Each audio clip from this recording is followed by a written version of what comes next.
Thank you very much, Mayor Giuliani, and what a perfect segue into our next speaker, Michael Moukezi, the former Attorney General of the United States. So, at this time, let's hear for Judge Michael Moukezi.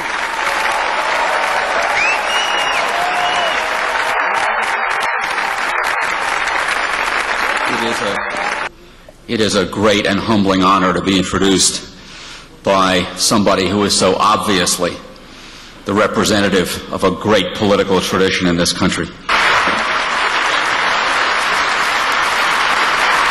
You know, it seems as if we've come together many times to discuss the plight of MEK, and particularly the plight of the 3,400 residents of Ashraf. Of course, that's not how it was supposed to be.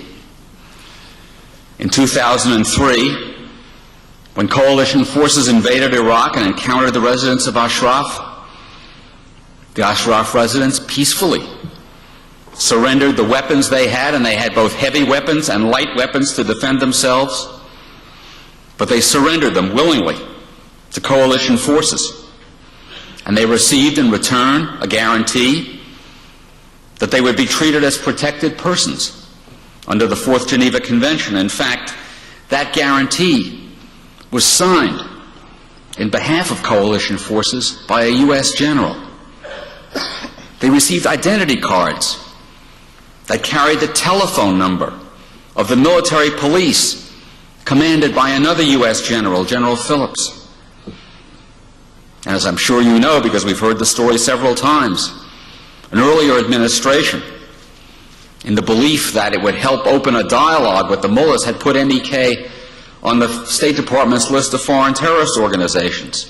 And so as a precaution, the FBI went in 2003 and 2004 and evaluated each of the residents of Ashraf to make certain that none of them was a terrorist.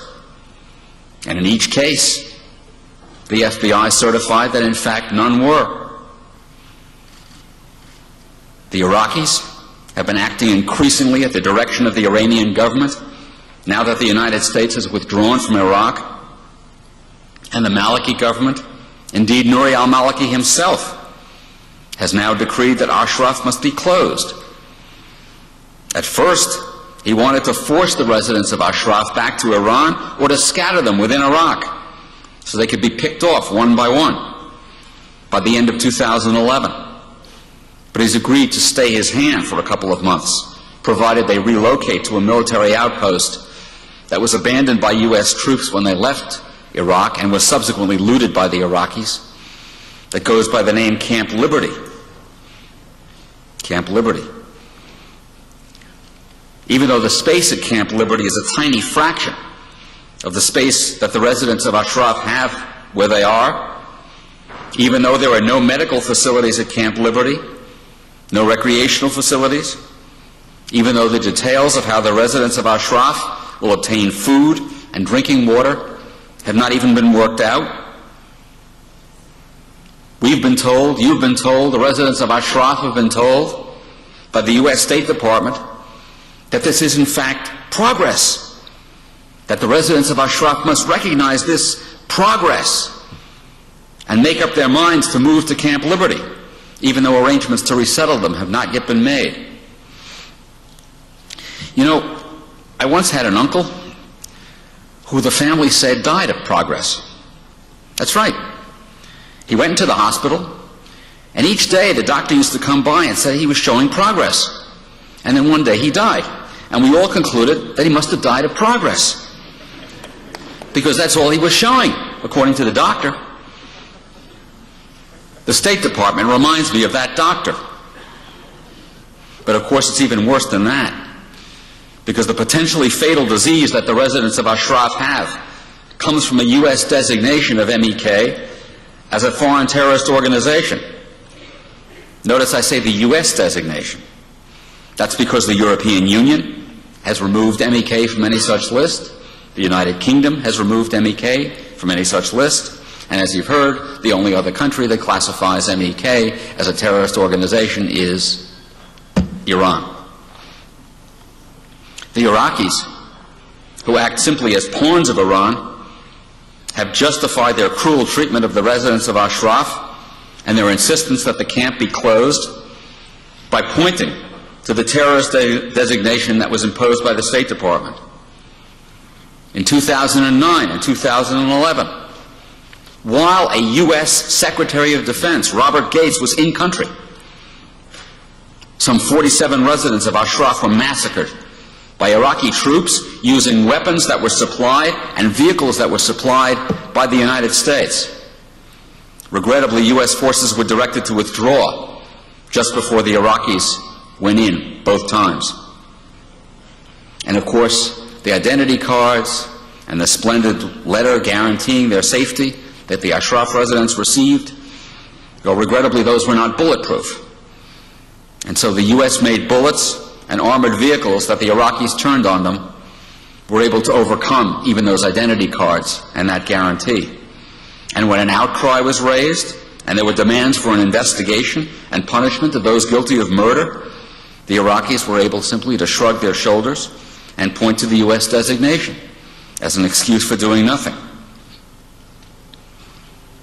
Even though MEK has said repeatedly that it stands, as you've heard, for regime change in Iran, the establishment of a secular, democratic government that grants equal rights to all, including women, that is nuclear-free, and even though a United States court in Washington has told the State Department that the public record that it presented in court was not enough to justify continuing the designation, and that they must either present other evidence or else remove the designation, the State Department has purposely dragged its heels for more than a year and a half since that ruling and told the Ashraf residents that they must trust the efforts of the United States and of the United Nations to resettle them.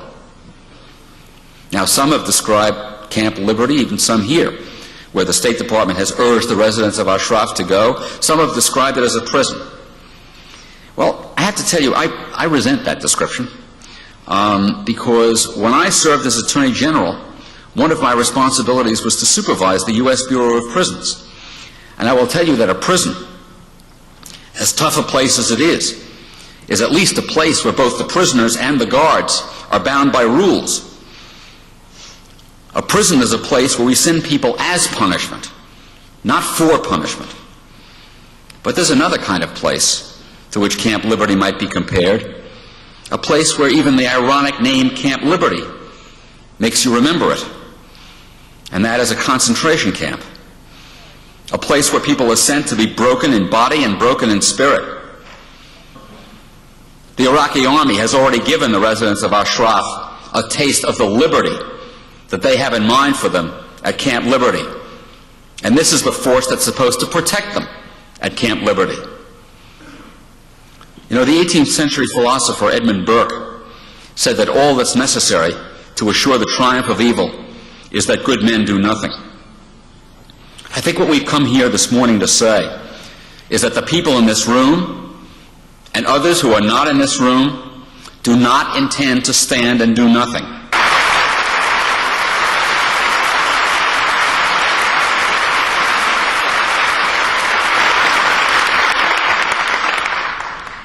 We've been heard in the past, and we intend to continue to be heard until the residents of Ashraf, the members of MEK, and all Iranians can remove the current regime and return their country to the glorious civilization that it once was and that it will be again. Thank you very much.